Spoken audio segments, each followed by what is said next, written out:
Em nome do Pai, do Filho e do Espírito Santo. Amém. Hoje vamos ver capítulo 7 sobre a extrema-unção. Questão 805. Se alguém quer acompanhar, tem aquele exemplar ali que corresponde ao nosso aqui. Os números e páginas batem. O que é o sacramento da extrema-unção? É muito próprio da escolástica, quando fala de alguma coisa, perguntar o que é. Porque a resposta do que é dá a definição, né? Então vamos falar do sacramento da extrema-unção e a igreja pergunta o que é a extrema-unção? E responde, é o sacramento instituído para alívio espiritual e também temporal dos enfermos em perigo de vida. Nessa resposta encerra a definição do sacramento da extrema-unção. Então os senhores prestem atenção.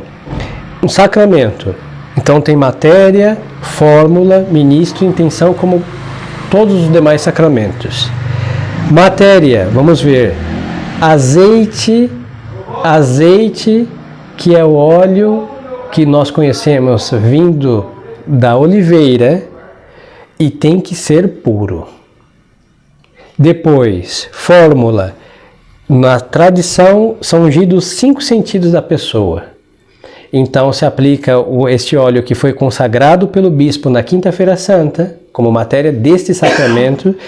Aí o sacerdote, validamente ordenado, obviamente, vai diante de uma pessoa em perigo de vida. Não é dor de barriga ou uma cirurgia, não é uma fratura grave, não é. Tem que ser em outras palavras, uma causa intrínseca de morte. Se a pessoa vai morrer ou não é outros 500, mas que aquela enfermidade seja a causa de morte. Entendem? Então, aí se unge, primeiro se confessa, porque vamos ver que é um sacramento de vivos, aí unge aquela pessoa. Se ela não precisar de confissão, não confessa. Então, a finalidade é alívio espiritual e também temporal dos enfermos. Esse temporal se entende que às vezes a extrema-unção dá saúde para a pessoa. Eu não sei por que cargas d'água demonizaram a extrema-unção. Se fala de extrema-unção, as pessoas pensam que o padre está indo ali para declarar a morte da pessoa. Isso é uma estupidez imensa. Porque a pessoa já tem a causa intrínseca de morte. Agora o padre vai levar o que? Um alívio. E às vezes cura também. A oração fala. Depois da unção se faz uma oração e ali menciona, se for da vontade de Deus Nosso Senhor, que dê a saúde também, restitua a saúde que a pessoa perdeu. Não vamos para enterrar, é funeral, não é extrema-unção, não é para sentenciar a morte de ninguém. E insisto no perigo de vida. Quando destruir esse sacramento com a reforma conciliar, ele mudou de nome, virou unção dos enfermos. Olha, existe unção dos enfermos? Sim. O verbo ungir designa o quê? Passar azeite ou óleo em alguma coisa ou pessoa. Então existe no ritual romano, quando os padres usam o ritual romano, né? É outra proeza. Tem uma oração a bênção de um azeite, que também tem que ser azeite mesmo, de oliva. E aquela bênção, que é um exorcismo sobre aquele azeite, se unge os enfermos que pode estar com dor de barriga, bucho virado, espinhela caída, o que for, entendeu? Aí sim é uma unção dos enfermos que é um sacramental. É igual aplicar água benta, não? Agora, o sacramento que se chama extrema-unção, porque é dado numa hora extrema. E unção porque é uma unção. Para quem tem perigo de vida, uma causa intrínseca. Agora os senhores podiam perguntar, padre, eu vou para a guerra. Vamos supor que alguém sem juízo queira defender a Ucrânia. Ele vai morrer, por princípio vai morrer. Pode ir com a extrema-unção? Não. Porque a causa é extrínseca de morte. Ele vai levar um tiro. Agora, se está com uma metástase, sim. Mas não é porque ele vai morrer do tiro da guerra. É porque ele vai morrer do câncer. Se supõe isso, entendeu? Pode ser que a pessoa não vá morrer disso. Tem um câncer bem já desenvolvido e ele recebe extrema-unção e é curado. Mas a causa é intrínseca. Então, os senhores veem a diferença. Eu já vi, infelizmente, eu vi com meus próprios olhos míopes uma paróquia em São Paulo era uma quarta-feira, depois do que eles chamam de missa, tinha uma fila da unção dos enfermos. Aí tinha grávida, tinha pessoas idosas, tinha, sei lá, alguém com a unha cravada e alguém com dor de barriga porque comeu vários pastéis da feira, e todos iam receber, entre aspas, um sacramento. Eles reduziram o sacramento a um sacramental. Depois, eles mudaram a matéria. Paulo VI, quando reformou, em realidade, quando destruiu, ele permite qualquer azeite vegetal. O que se entende? Qualquer óleo vegetal, soja, linhaça, milho, girassol, o que mais? Qualquer óleo. E por instituição divina, ele não pode mudar o que Deus deixou como matéria para o sacramento. Nenhum Papa, nem São Pio V, hein? Justamente por você ter sido São Pio V, ele nunca se atreveu, ele sabe dos poderes dele. O Papa não pode mudar matéria, fórmula, ministro, intenção de sacramentos, porque isso é da autoridade de nosso Senhor Jesus Cristo, que instituiu assim e pronto. Ninguém tem esse poder. Então, ao mudar a matéria, os outros óleos são matéria incapaz.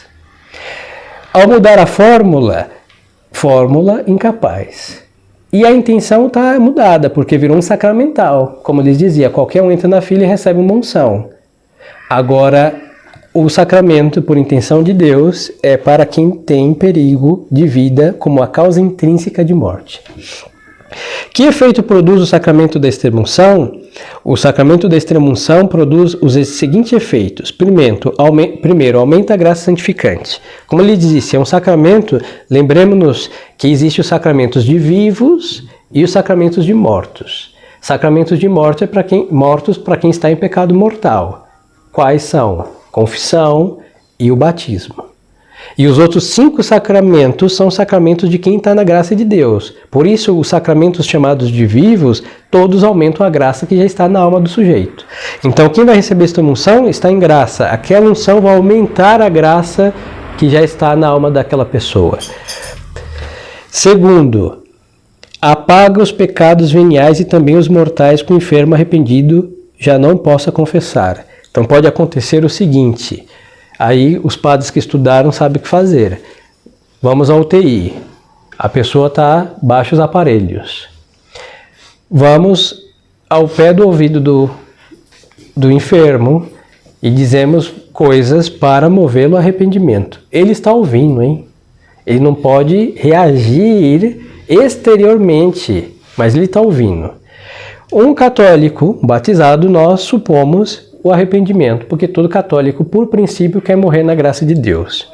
Aí se dá a absolvição e aquela unção pode dar também o perdão dos pecados que ele não conseguiu confessar. O senhor está entendendo? Agora, uma pessoa com consciência, um acidente de carro, aí o padre tem a sorte para a alma daquela pessoa, na providência de Deus, de parar, está lá, ferido. Padre faz, sei lá, 14 anos que eu não me confesso. Aí a pessoa diz o que ela pode. Às vezes não vai dar para fazer a confissão geral do sujeito, né? 14 anos de pecado, mas confessa o que ele puder e a mesma coisa. Aí, bom, como está em consciência, tem o arrependimento que temos exteriorização e certeza moral do arrependimento, a absolvição e aplica a extrema-unção. Mas então, ele deixa a alma bem preparada para morrer, porque os pecados veniais são perdoados e os mortais que o enfermo, arrependido deles, não possa confessar, mas se arrependeu e obtém o perdão. Terceiro, tira a fraqueza e a languidez para o bem, que permanece ainda depois de se ter alcançado o perdão dos pecados. Então o pecado, não precisa estar doente, hein? A experiência própria mostra que os pecados, sejam mortais ou veniais, que nos escravizam, causam torpor na alma. Não é um pesar. Então a extrema-unção tira essa languidez, esta fraqueza da alma. Então deixa a alma robustecida, porque a extrema-unção vem a modo de remédio. Essa unção é medicinal para a alma. Quarto, dá força para suportar pacientemente o mal, para resistir às tentações e para morrer santamente. É muito interessante. Quando eu fui ordenado, já vou fazer 10 anos de padre, então a gente já tem história para contar para os senhores, né, dos quilômetros rodados na nossa vida apostólica. Quando eu fui ordenado, na congregação tinha um padre que ele tinha fama de dar extremunção e todo mundo saía rejuvenescido, hein? Tava para morrer, ele quase ressuscitava as pessoas com esse sacramento. Aí ingênuo, né, padre novo, ingênuo. Então, as primeiras extremunções, eu me lembro, lá do norte da Argentina, Salta, acontecia a mesma coisa, a gente feliz, né? Nossa, tava para morrer, extremunção, saía. Mas depois, cada um tem os seus dons. As minhas acontecem o contrário. Eu não quero assustar os senhores, mas saibam que se receber a extremunção do padre, vai estar decretada a morte dos senhores, hein? Às vezes acontece, uns melhoram, mas é assim, é a vontade de Deus. Eu penso que este padre, que Deus o conserve sempre fiel, Deus deu para ele alguma graça especial. Talvez ele seja tão devoto desse sacramento que por detrás ele alcançou uma segunda chance para os ungidos por ele. Mas então, em todo caso, quando a pessoa é extrema ungida, vamos chamar assim, ela recebe um pouquinho mais de uma segunda chance de Deus. Por isso alguns ficam bem conscientes um tempo e depois, se for para morrer, alguns já começam a piorar dali, porque Deus estava esperando em sua providência a extremunção. Tem outros que revigoram um pouco para fazer o bem que falta, para alcançar a salvação e depois fenecem. Mas então, a extremunção, em todo caso, prepara a pessoa para morrer santamente. Aqui eu me detenho. Nós vivemos no Estado laico. Os hospitais, por instituição, pertenciam à igreja. Antes da igreja, alguém estava doente e ia para o olho da rua. Quando nós vemos Nosso Senhor curar os enfermos que estavam na rua, não era porque eles estavam zanzando pela rua, é porque está doente, vai para a rua mesmo, para não contagiar os de casa. Os judeus não tiveram a caridade de fazer um hospital.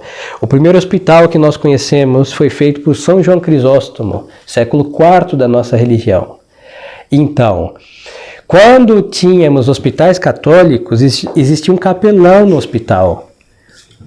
E esse padre vivia enfurnado porque a sua capela se chamava hospital, para atender os médicos, para atender os enfermeiros, por isso tinha missa no domingo, porque trabalham 24 horas, e depois para atender todos os doentes do hospital.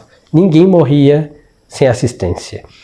E para aperfeiçoar mais isso, na paróquia, cada pároco tem o seu território, a jurisdição, segundo a tradição, é territorial, então estavam mal, o padre ia à casa do sujeito e já preparava para morrer. Se foi levado às pressas ao hospital, lá tinha um sacerdote que ia fazer o seu ofício.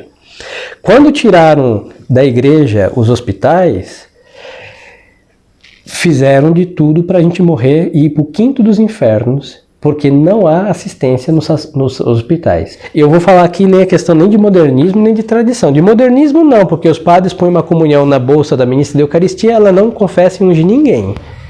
Entendeu? Agora, como os hospitais, cada um tem as suas burocracias, às vezes não deixam entrar. É verdade que tem procedimentos delicados na UTI, que você tem que esperar terminar, mas tem uns que tem implicância religiosa, você não entra. Os protestantes entram por qualquer brecha que deixar, eles passam, mas um sacerdote às vezes é barrado.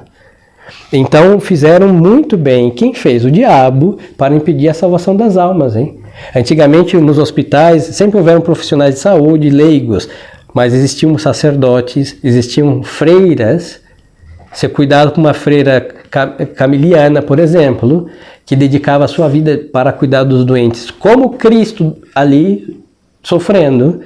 Aquela freira ia rezar na cabeceira da sua cama, ia preparar a sua confissão, vendo uma freira que dedica isso por amor a Deus, já dispunha os doentes para o arrependimento, não? Então, quando fizeram os estados laicos, nós perdemos os hospitais, então nós nascemos mal já, hein? tantas cesáreas que fazem, aí não estou dizendo que só o parto normal é normal, mas as mães não vão lá e estão desamparadas. Depois, morremos mal, porque a gente vai morrer sem olhar um crucifixo dentro do hospital. E o resto que sobra, que é o nosso corpo, também, os cemitérios eram da igreja. E os cristãos tinham seus lugares, as crianças batizadas um lugar de honra, porque são pessoas santas. Depois os infiéis, um judeu, um muçulmano, quem morreu na segunda, terceira união, divorciado, e era enterrado num canto à parte. Não se mistura santos e pecadores. Agora, quando o Estado virou laico, se junta a todos. Então você tem uma criança batizada, você tem um maçom, você tem um ateu, você tem um judeu e tem um católico, todos às vezes no mesmo buraco. Então você vê que o diabo investiu no nosso nascimento, investiu na nossa doença, investiu na nossa decomposição também, porque nós somos templos do Espírito Santo e não devíamos estar misturado com gente que realmente não é. Quinto, ajuda a recuperar a saúde do corpo, se isso for útil à salvação da alma. Então, se for necessário para a salvação, a pessoa recobra a saúde. E se não for, a pessoa vai morrer santamente. Então, um sacramento de muita valia. Em que tempo se deve receber a extrema-unção? A extrema-unção deve receber-se quando a doença é grave e, se possível, depois de o enfermo ter recebido o sacramento da penitência e da Eucaristia, se possível, e deve procurar-se que o enfermo a receba quando está ainda com plena consciência e com alguma esperança de vida. Então, não é esperar entrar em coma para o enfermo se assustar. Não, o enfermo não tem que se assustar de nada, porque o padre está levando um alívio. Ninguém pode se assustar de um alívio. Não é normal. Depois, se nós deixamos lá para o final, às vezes as pessoas não estão bem dispostas e não vão ter essa boa disposição. Então se aproveita o uso da razão da pessoa, está consciência e essa esperança de vida, porque o católico luta pela vida enquanto ele puder. A morte vem depois de uma batalha pela vida.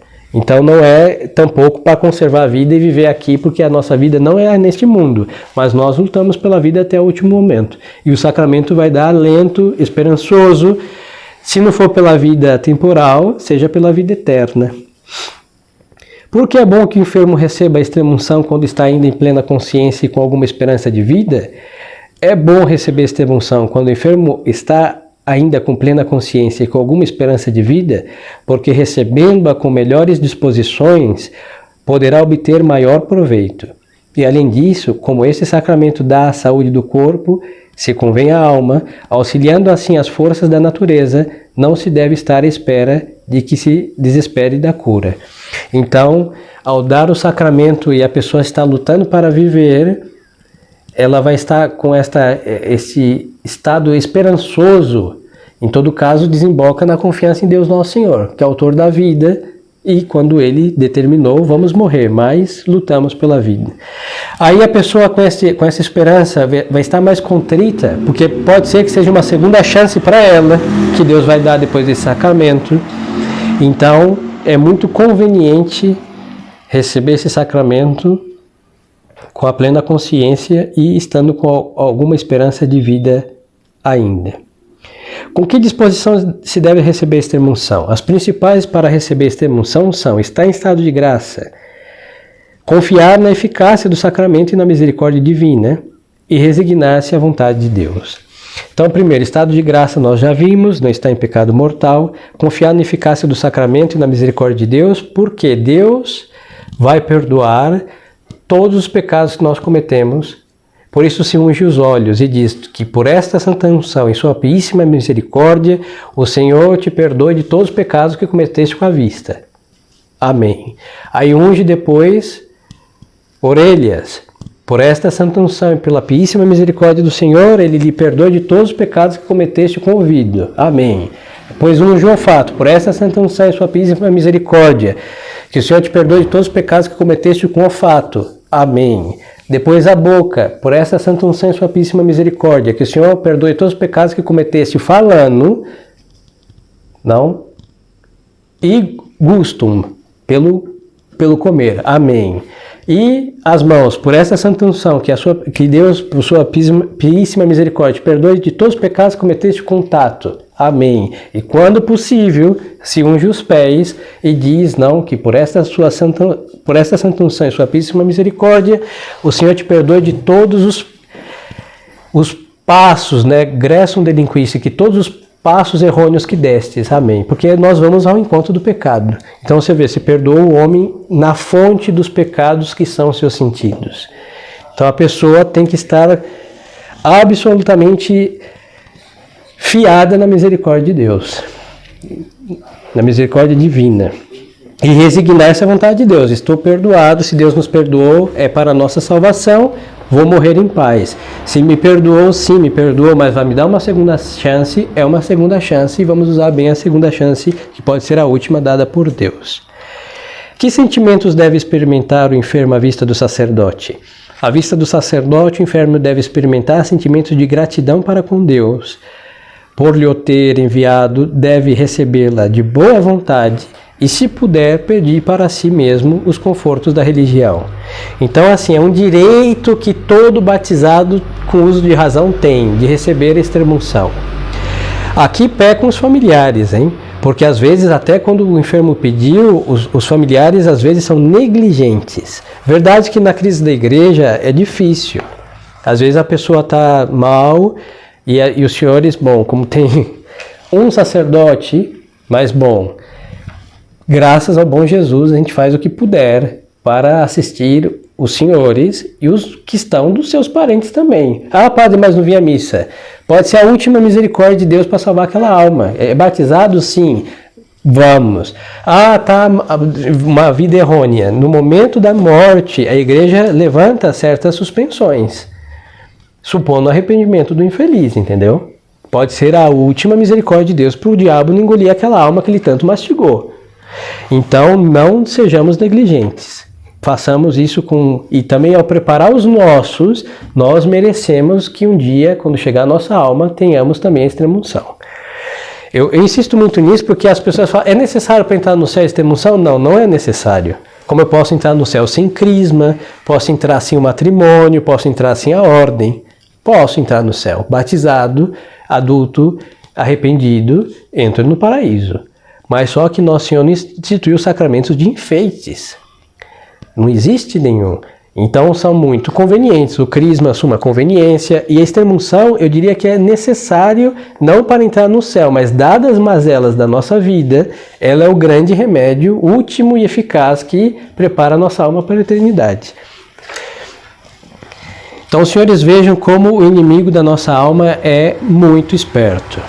Ele fez com que a extrema-unção fosse, com toda a bondade teológica que se pode ter, mas com a honestidade absoluta teológica, um sacramento inválido no modernismo.